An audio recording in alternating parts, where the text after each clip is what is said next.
Fala galera, ligado aqui no canal do VSR, chegando para mais um vídeo. O tema do vídeo agora, a final do Mundial de Clubes que todos queríamos ver. Fluminense, Manchester City, Fluminense é o tema do vídeo agora. Antes, aquele ritual de like, se inscrever no canal, tudo isso você faz aqui embaixo.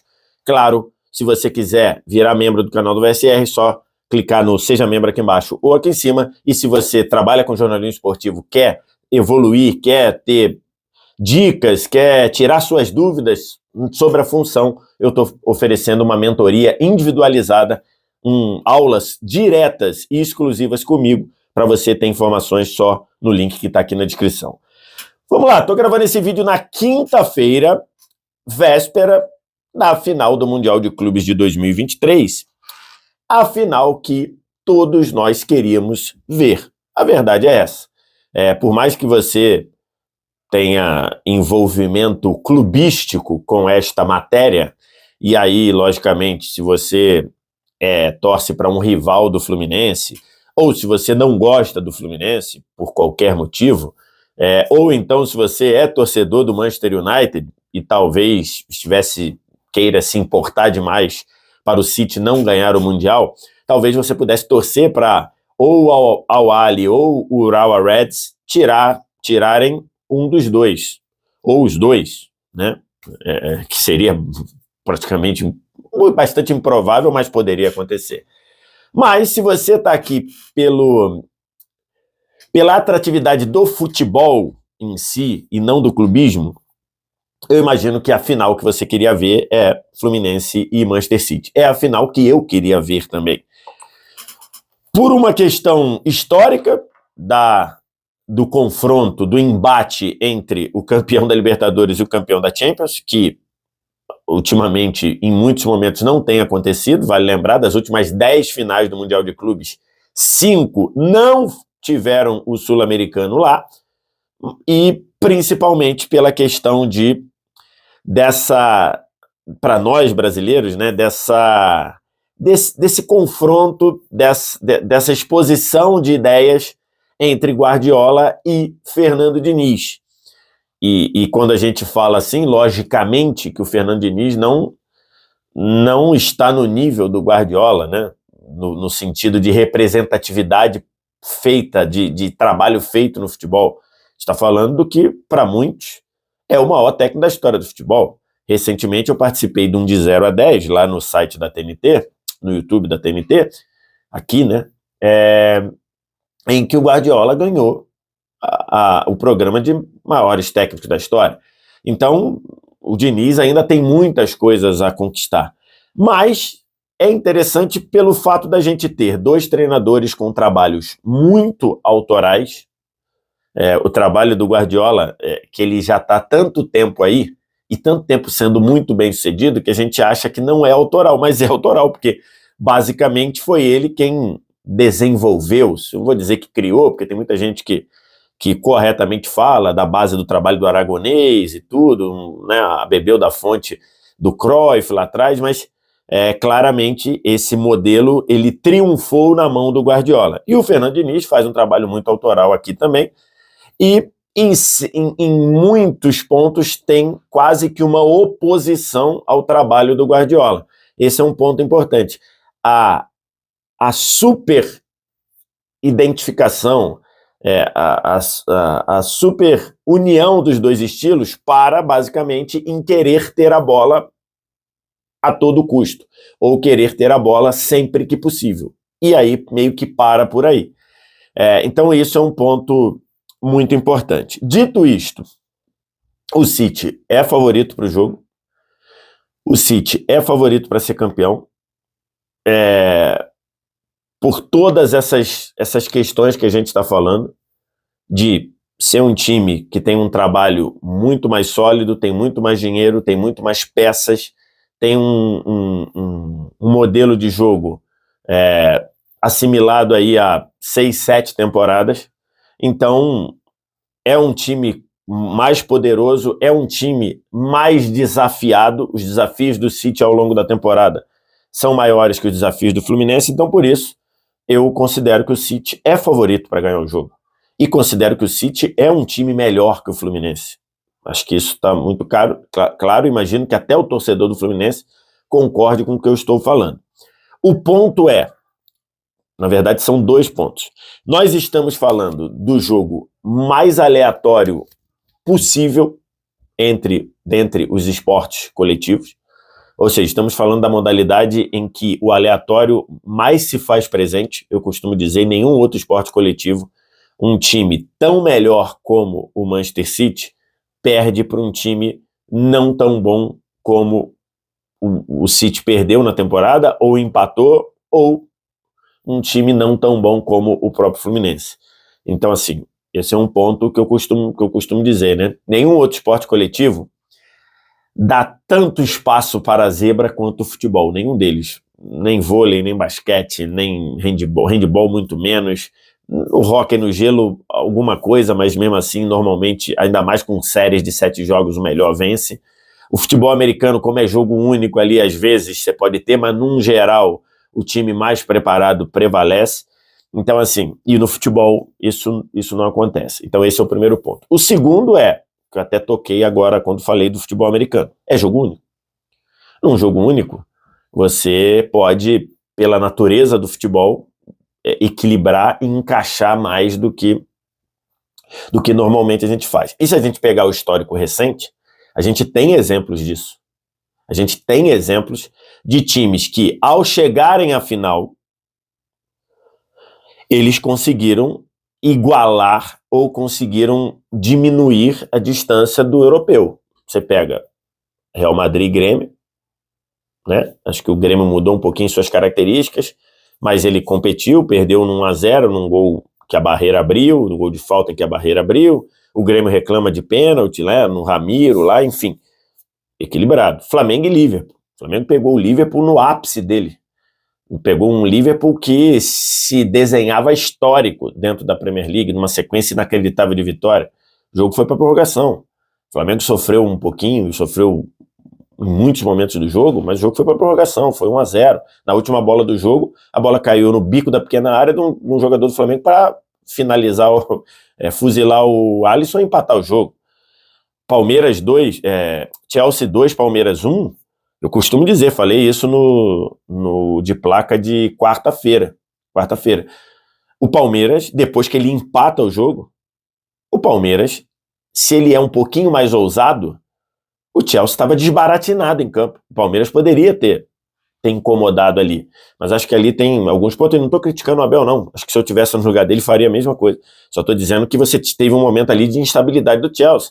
Mas aí o Palmeiras tinha muito a perder, de ir para cima, né? Pode perder uma possível penalidade. O Palmeiras tinha muita dificuldade de peças, né? Pô, com todo o carinho, mas você traz o Navarro para um jogo desse, fica muito abaixo, né? Quando saiu o Veiga, quando saiu o Dudu, enfim.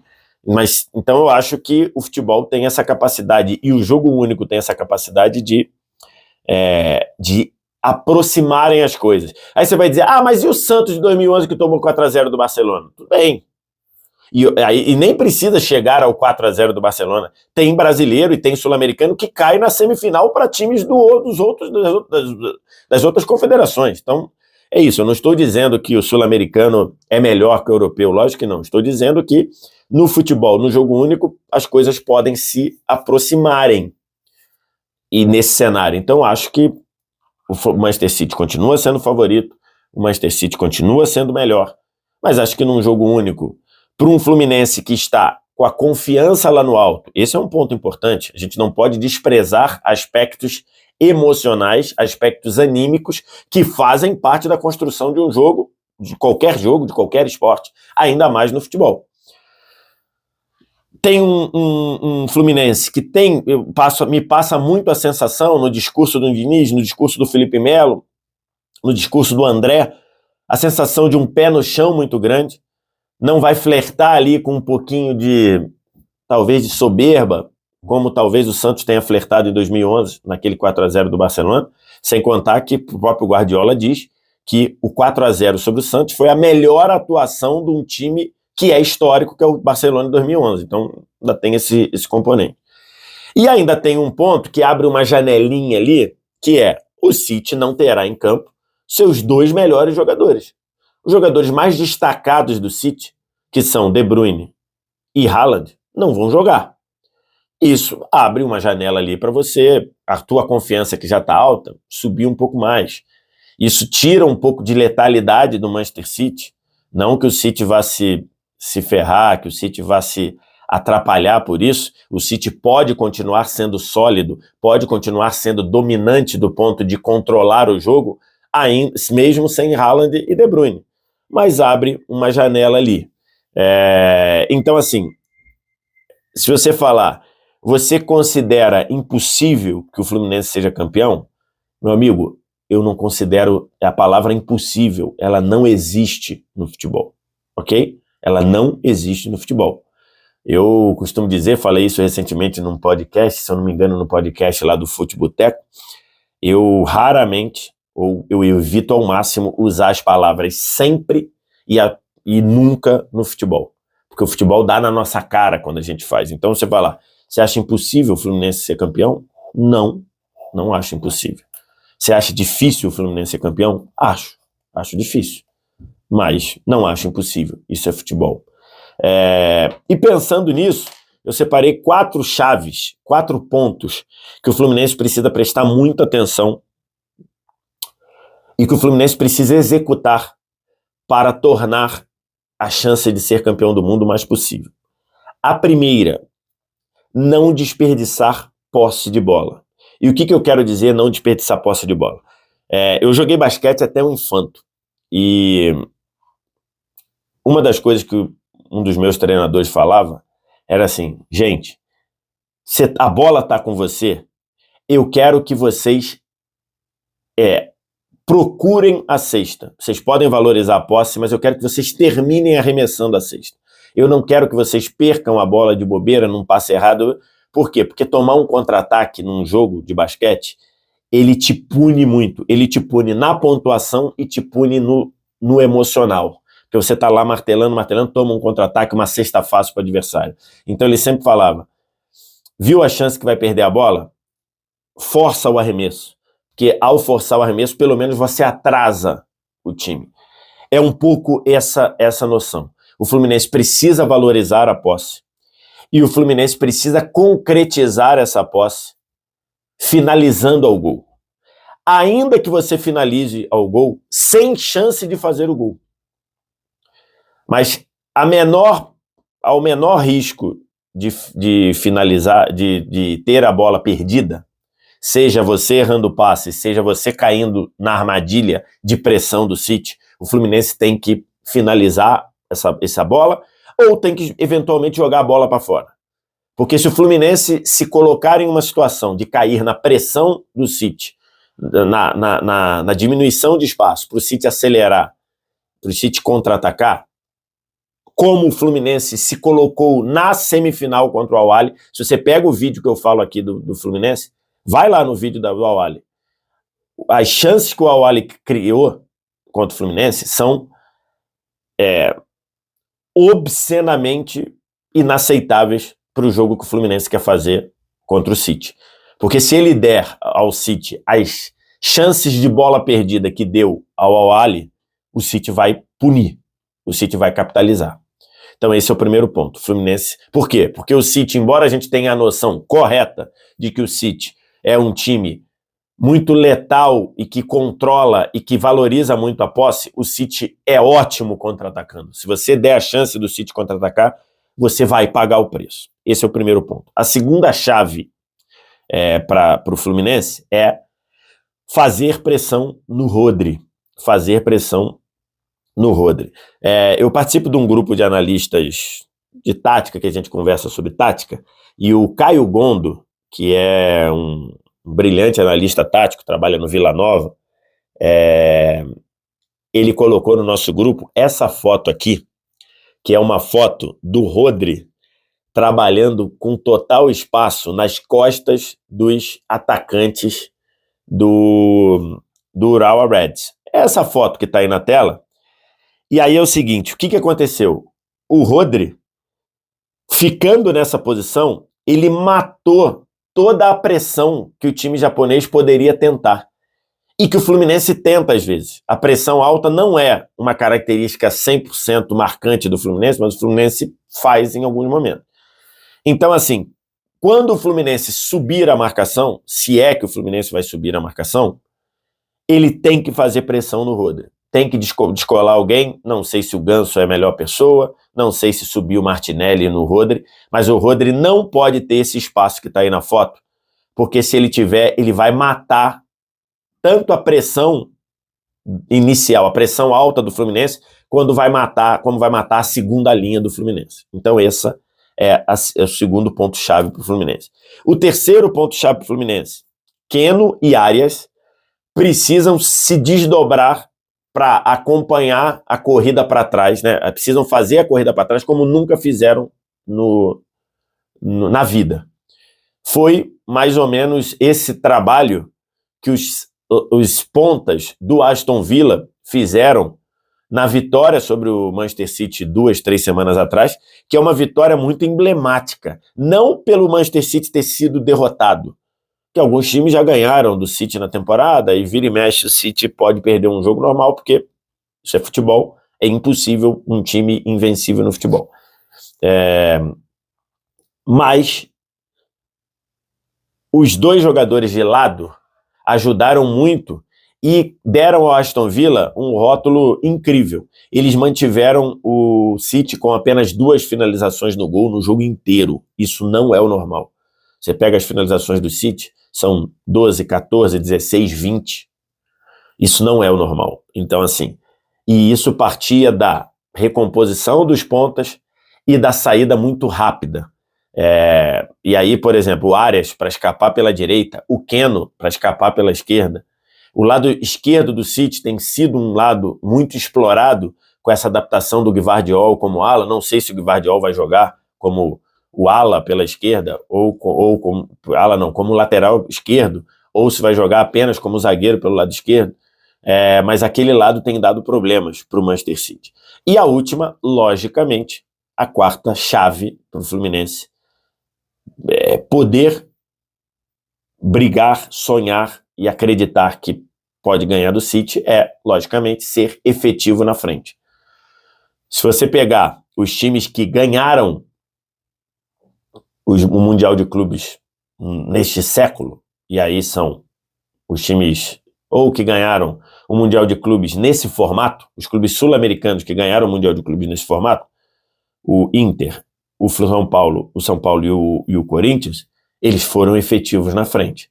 Eles não tiveram tantas chances, aliás, o Inter acho que teve praticamente nenhuma, a do gol e acho que uma ou outra, o São Paulo teve pouquíssimas também, o Corinthians até teve um pouquinho mais, em especial no primeiro tempo, no segundo, menos.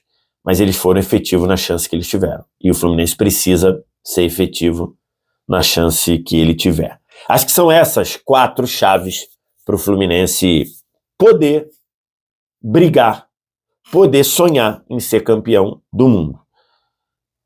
Repito, o City é favorito, o City é mais time, o normal, futebolisticamente falando, é que o City seja campeão. Mas, se tem um esporte coletivo que o normal é muitas vezes desafiado, é o futebol. Então, o Fluminense tem chances. Tem chance. E essas chances serão maiores se o Fluminense cuidar desses 4 pontos aí. Quero te ouvir. O que você acha? Você acha que o Fluminense não tem nenhuma chance? Você acha que é certo já que o City vai ser campeão? Ou você está plenamente confiante que o Fluminense, pela trajetória, por tudo, vai ser campeão? Diz aqui embaixo nos comentários. O resto é ritual. Like, se inscreve no canal, sininho das notificações, copia o link do vídeo, espalha aí no grupo de WhatsApp, Telegram.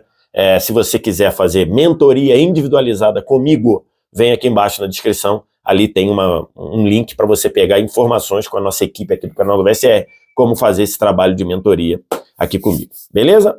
Obrigado demais pela audiência. Um abraço e vamos curtir, futebolisticamente falando, essa decisão do Mundial. Um abraço.